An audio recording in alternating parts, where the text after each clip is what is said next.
이 정권은 이슈를 이슈로 덮는다. 문재인 정권의 부동산 정책 하도 자주 많이 바뀌니까 헷갈리죠. 모르겠죠. 뭔 개소린가 싶죠. 아무리 언론 기사를 찾아보고 유튜브를 봐도 결론은 가슴이 넓은 남자들. 결론은 버킹감. 특히 유튜브를 보면 최근 8.4 대책 이후 그동안 폭락론을 펼치던 음모론자들이 마치 물 만난 물고기 마냥 환장하고 떠들고 있습니다. 특히 밝은 집에 사는 탈모 진행 중인 아저씨 지인이 바보래서 갔다가 이 새끼 관상 보고 깜짝 놀랐어. 역시 관상은 과학이에요. 족도 모르는 소리 씹을 시간에 자시나 까서 압수시나 전하고 싶습니다. 아연 특급 식품. 자.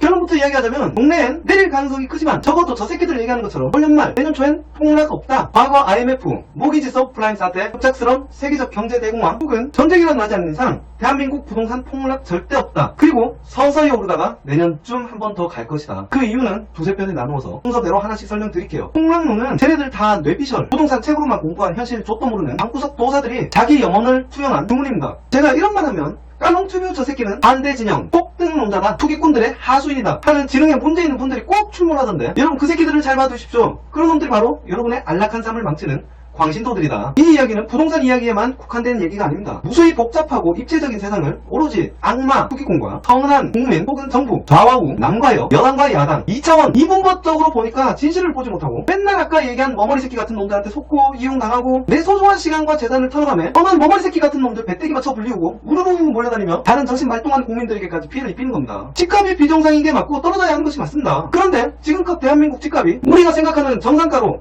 폭삭 내려와 줬던 적이 몇 번이나 있었던가요? 대한민국 역대 모든 정부는 부양책을 선회해왔고 규제는 소극적이었다. 왜? 정권 재창출, 권력 쟁취라는 권력의 본연적 목적에 부합하지 않으니까. 걔네들은 경제 그래프가 예쁘게 포물선을 완만히 그리며 상승하는 그림을 원하거든요.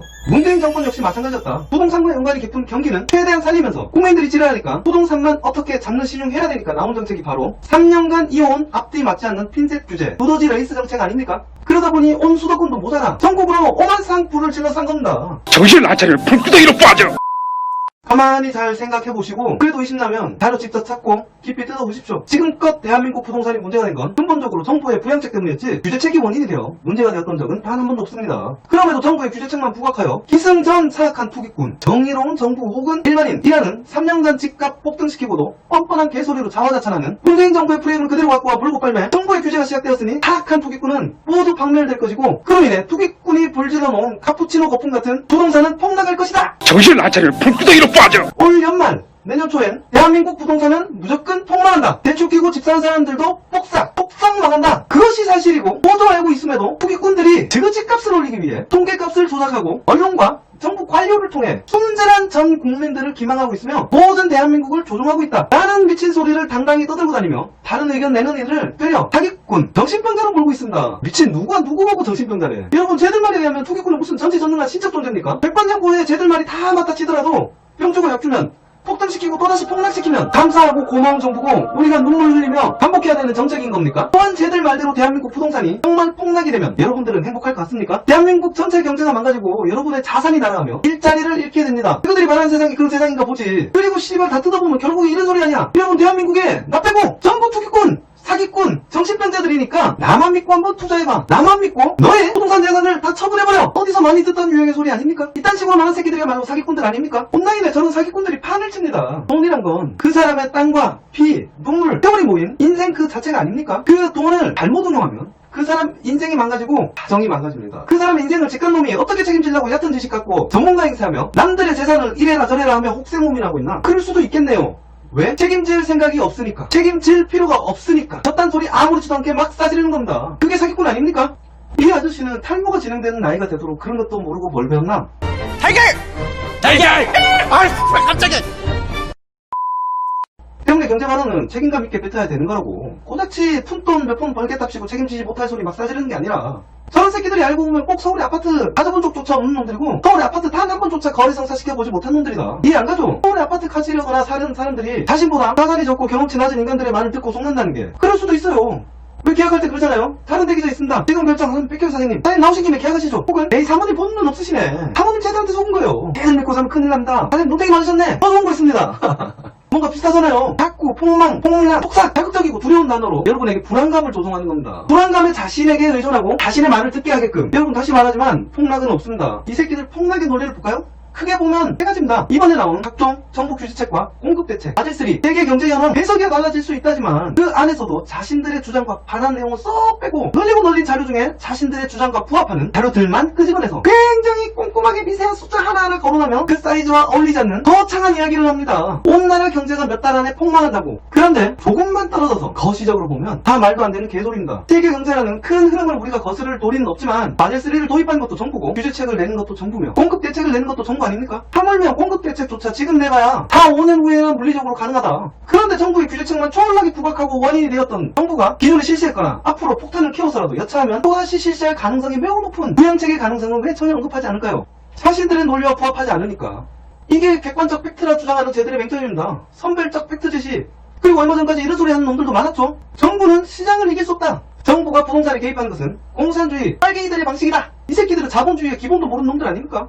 경제교과서 1페이지에 나오는 경제의 3주체. 첫 번째 축, 소비자, 근로자이자 국민. 두 번째 축, 생산자, 기업이자 소상공인, 국민. 그리고 마지막 세 번째 축이 정부. 이 3주체 중 한 축인 정부가 시장에 참여하는 것을 두고 빨갱이 공산주의 타령하면 자본주의 경제 논리 자체를 부정하는 거 아닙니까? 저런 새끼들이 꼭 복지정책이나 경제정책 쓸 때 꼭 들리시는 단골 손님이시죠. 이쯤 되면 지그가 공산당을 추종해서 자본주의로 교란하고 분열시키기 위해 스스로 엑스맨이 되어 역정보를 흘리고 있는 게 아닌가 하는 의심도 듭니다. 게다가 부동산은 한정된 자원입니다. 그 한정된 자원에 대한 특정 자본의 독점을 막고 공정한 자본주의 질서를 위해서 정부가 반드시 개입을 해야 되는 겁니다. 그가 좋아하는 미국도, 일본도, 유럽연합도 우리가 선진국이라 생각하는 국가 모두 하고 있는데 저 새끼들 말대로면 세상 모두가 이미 빨갱이 천지 아닙니까? 기본적인 소양도 없는 새끼들이 부끄러운 줄 모르고 너도 나도 나대는 춘추전국 시대다. 여러분 다 똑같은 놈들입니다. 경제는커녕 맘 놓고 기억자도 모르는 놈들이 무책임하게 싸지는 말만 듣고 나의 소중한 자산, 나와 가족들의 인생을, 미래를 함부로 편승시켰다간 두고두고 피눈물 흘리지 않겠습니까? 저런 놈들은 물론 정부도, 속칭 전문가라 불리는 놈들도, 그리고 저 역시도 나와 내 가족의 인생을 결정함에 있어서 이 세상 누구도 함부로 맹신해서는 안 되는 겁니다. 나와 내 가족의 인생을 왜 책임질 수 없는 남들의 판단에 맡깁니까?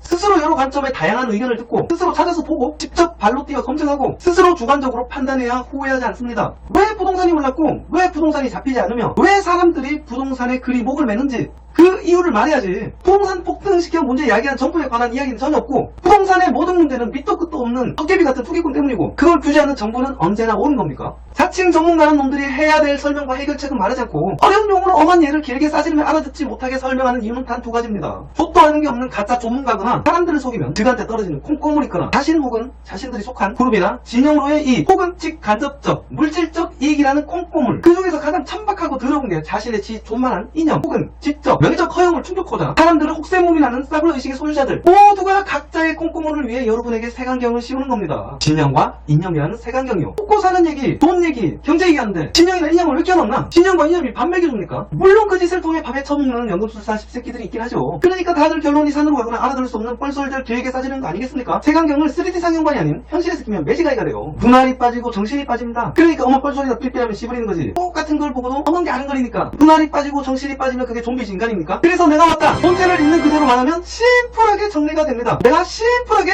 정리해주겠다. 졸라 심플한 이야기입니다. 부동산이 오른 이유와 잡지 못한 이유를 크게 보면 딱 두 가지입니다. 첫째, 욕망. 국민과 정부의 욕망이 각각 있겠죠. 둘째, 수요와 공급. 가장 근본적인 문제다. 유동성 자금인이 나발이긴 하지만 결국은 그것들이 수요와 공급을 자극한다는 얘기입니다. 졸라 간단한 이야기 아닙니까? 욕망이 있으니 수요가 생기는 거고요. 국가, 정부라는 것은 국민의 정당한 욕망을 실현시키기 위해 존재하는 거고요. 그리고 그러한 논리에 따라 수요와 공급을 결정짓는 정책의 방향이 나오는 겁니다. 정부는 그할 일을 제대로 성실하게 정당하게 하면 절로 정부는 정권 재창출, 권력 집권이라는 자신의 욕망 역시 실현 가능합니다. 그게 민주주의의 순기능이고 그렇게 민주국가들이 경제적으로 풍요롭고 시민들이 보다 권익을 누리고 행복하게 사는 겁니다. 그런데 제대로 성실히 정당하고 투명하게 자신들의 욕망을 이루려다 보니까 졸라 빡세. 그리고 무엇보다 기득권이 그가 아니라 국민이게 되잖아. 그래서 속이는 거다. 그래서 정당치 못한 수단으로 힘을 키운 세력과 붙어먹어 우리를 속이고 옥죄는 것이다. 그리고 다수의 스피커들은 아무리 소소할지언정 거기에 빌부터 콩고물을 주워먹어야 되니까 어느 누구도 말하지 않는 겁니다. 여러분들의 눈을 가리려고. 그래서 바쁜 일상을 쪼개고 투자에 자세히 들여다보지 않으면 현실을 보기가 쉽지 않고 사실 우리는 너무 피곤한 시간이 없어요 때문에 잘 알지 못합니다. 이것이 우리가 정부가 실시하는 경제정책으로부터 발생되는 수혜를 누리지 못하고 늘상 소외당하는 이유인 겁니다. 때문에 우리는 아무리 힘들고 어려워도 꼭 알아야 합니다. 정치와 경제는 하나이기 때문이죠. 돈 버는 거 중요하죠. 돈 버느라 정치 관심두기엔 너무 바쁘시죠. 근데 정치가 실제로 여러분 돈을 벌게 해주고 밥을 먹여주고 여러분 가족들을 부양해줍니다. 때문에 우리 어른들은 아무리 더럽고 경호스러우며 어려워도 정치를 똑바로 봐야 됩니다. 우리의 기득권을 뺏기지 않기 위해 우리 아이들에게 주인된 나라를 물려주기 보기 위해서 당시 본론으로 돌아가 대한민국 부동산 시장은 가격이 뛰면 수요도 덩달아 뛰는 비정상적인 시장입니다. 여러 이유가 있겠지만 가장 핵심적인 이유는 이것이다. 오늘 주제에서 제가 첫 번째로 꼽은 두 주체, 정부와 국민의 욕망 중 우리의 욕망의 실체에 관해 먼저 이야기하려고 합니다. 첫 번째, 욕망, 그중 국민 쪽의 욕망. 이런 이야기는 유쾌하지 못하고 다소 불편하며 가진 지식이 돋보이지 못하고 비전문적으로 비칠 수 있어서 어느 누구도 말을 하려 하지 않지만 저는 이것이 가장 근본적이고 핵심적인 이유며 우리가 반드시 알아야 할 문제이고 투기꾼이라는 여론머리에 숨지 말고 당당히 요구해야 할 문제라고 생각하기에 꼭 이 이야기를 명확히 하고 진행해야겠다는 생각이 들었습니다. 모든 해결책의 시작은 명확한 현실에 대한 이해와 인정이지 않겠습니까? 근본적인 문제를 보아야 무엇이 옳은지 그른지 판단할 수 있게 되고 무엇이 옳은지 잘못됐는지 알아야 그에 따른 해결의 방향이 나오는 것이 당연한 것 아닙니까? 잘못된 전제 위에 아무리 치밀하고 정확한 논리를 입힌들 틀린 결론에 도달할 수밖에 없습니다. 현실을 외면한 잘못된 전제에서 출발한 결론은 영원히 진실에 도달할 수 없습니다. 때문에 제대로 된 현실에 대한 공감과 해결 방향에 대한 일치된 관점이 생겨야 우리가 정확한 방향으로 요구할 수 있는 것 아니겠습니까? 어디서 많이 듣던 질문을 묻겠습니다. 대한민국에서 서민에게 집은 사는 겁니까? 사는 겁니까?